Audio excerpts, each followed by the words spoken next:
Okay guys, so welcome to the second part of this video, pitfalls to avoid in trading. So in case you've not watched the first part, do well to go back and watch the first part so you can relate to the second part, because I said there are 8 pitfalls I'll be sharing, and remember I told you 7 and 8 are very vital. They have changed my trading forever, and I'm sure they can do the same to you.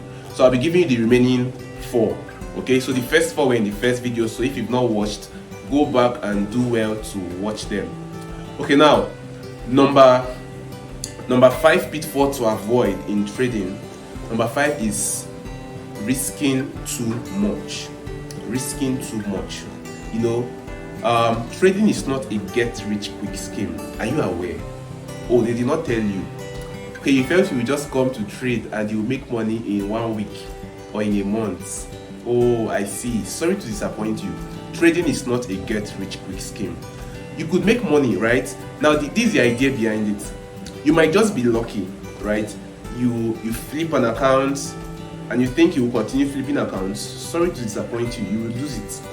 Okay, so I know of a guy who grew a $100 account to a $10,000 account, and guess what? He blew it in a day. Okay, so trading is not a get rich quick scheme. Now flipping accounts has to do with over risking. You're risking, it's either go hard or go home, right? So but now guys, you don't have to over risk, and I'll tell you what this does to you. This is why it's bad. When you over risk, it dampens your psychology. It affects you so badly that you don't know how to manage your trades. Now you see people that when their trades runs in profit, they cannot even hold. They cannot hold their positions. Why? You are over risking. When your trade goes against you, you just start praying, let it come back, right? However, you pray for it to return, even to mitigate your losses, just return to entry, and then you break even out of the trade, right? That's because you're over risking. If you're not risking much, come on, let the trade go to SL, let it go to TP, right? So when you over risk, it does not keep you stable. So first, another pitfall you have to avoid is don't over risk. When you over risk, you find yourself not being able to, you're not calm when you trade. Normally you should just place a trade and close your laptop, come back after the while, and observe how it's going. You're calm. But come on, when you're over risking, you can't do that. You want to be on the chart 2-4, you want to be looking, hey, what's happening? The market is very fractal and moves in a very undulating manner, right? So it does not move in one direction. So the market moves and is trying to retrace, and you're scared, you're like, whoa, it's already retracing, and you might find yourself opting out of a trade that would have given you so much money, right? So don't over risk. That's very vital. Don't over risk. Hope that's clear. The next one, which is going to be our number 6, is trading without stop loss. Trading without stop loss. Now, it is very, very important that you trade with stop loss, and I will buttress this with this story. Now, I have a friend who, or I know this guy. We're not really that close though, but I knew him closely to a point. So he actually operates a trading firm. So in his trading firm, this is what he does. They actually trade for people.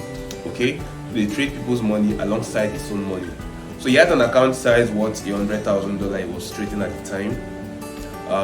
So a thing or two happened, and he had some psychological damage. I think he had a quarrel with his wife, and that was bad for his psychology. So he went to trade. He went to the office as usual to trade, and normally he trades without stop loss. Now, these things I'm telling you, it's not that you cannot do them and be successful, but over time, do you get it? So do you want to last long in the game, or you just want to play and just want to run and stop?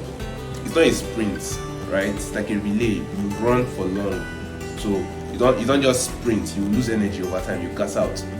So he doesn't trade with stop loss. So that day, his psychology was dampened, and the funny thing is, you won't know. So I'm sure he had no idea. So he opened the position. That was gold. So he was trying to buy gold, but gold was selling.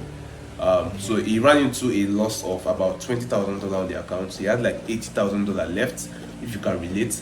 So and normally you cannot withdraw from a broker if you know when you have floating positions, when you are active on a trade. So you have to close your positions to withdraw. So he couldn't withdraw, but based on his personal affiliations with the broker, he called the broker and was trying to negotiate terms for them to pull out about $50,000 away from the account. He didn't want to close the trade because his psychology was dampened. He was expecting the whole stuff to retrace. So broker and they were both talking, negotiating for long. I want to save you the stress of those conversations, but fast forwarding the whole story, the loss increased. They ran into a loss of about $50,000. He was trying to withdraw even if he's 30. They should pull out 30 first of all. He didn't want to close the trade still. Over time, at the end of the whole thing, what he was able to pull out of that trade was just $5,000.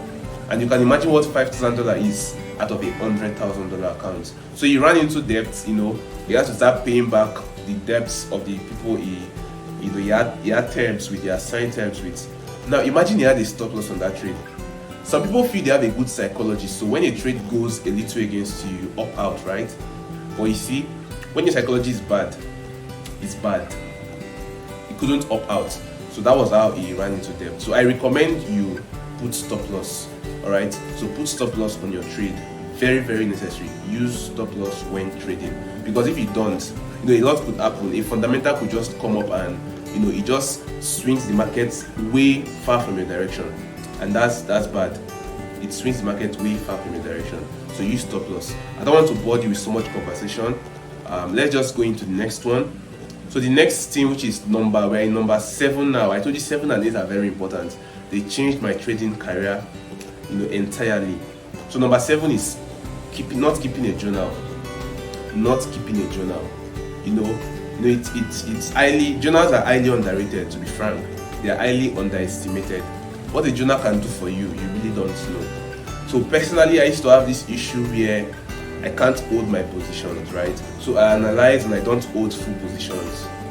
And it's very funny because today you come out and you say, today I'm holding full position, and the market runs 50% and runs back to your SL. Tomorrow you say, okay, yesterday was bad holding full position, today I'm not holding full position anymore. And then today, the moment the market just moved like 20% from your entry, you closed. But guess what? The market runs straight 100% to your TP.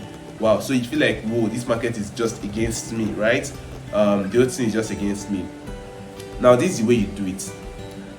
What you choose to work for you will not always work, but you have to stick to it. That will help you. Okay, so what you choose to work for you will not always work, but you must stick to it. So personally for me, I used to have issues holding my trades full position. So I began to journal. What do I do? What is journal? In case you don't even know what a journal means. A journal is like a place where you document your trades. So I'm about to get into this position. Why am I getting in? What do I want to see here?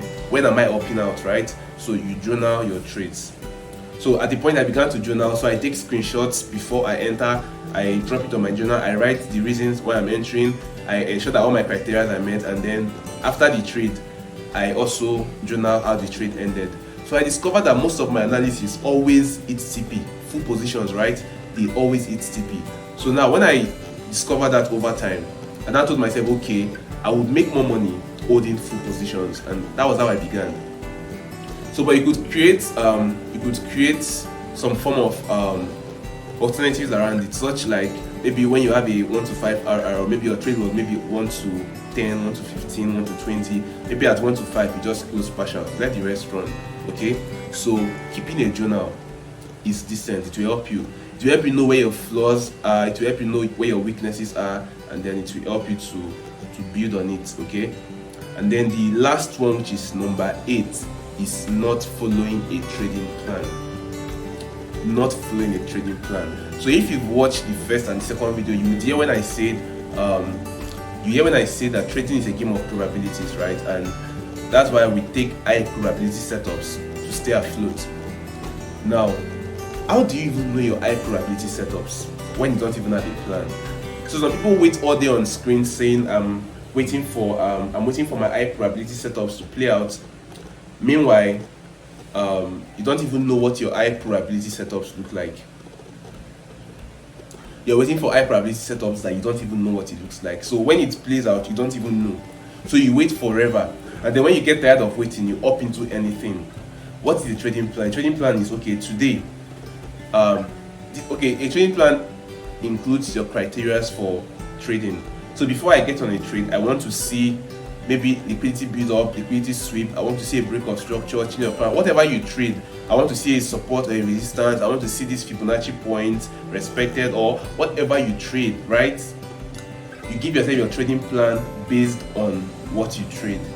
Is that clear? So you get yourself a plan. Now, when you see your criteria appear on the charts, your plans are met, you tick it up and then you execute. That's your high probability trade setup. Hope that's clear. It's going to help you so much. So you don't wait all day waiting for nothing. You have to know what exactly it is you're waiting for. Okay, so guys, I'm going to end this video here.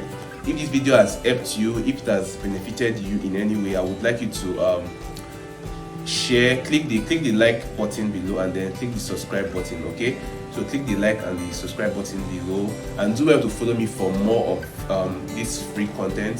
So you're getting the information for free. The best you could do is just follow for more, and don't take it for granted, as they can change your trading career forever. Okay, so guys, thank you very much. Peace out.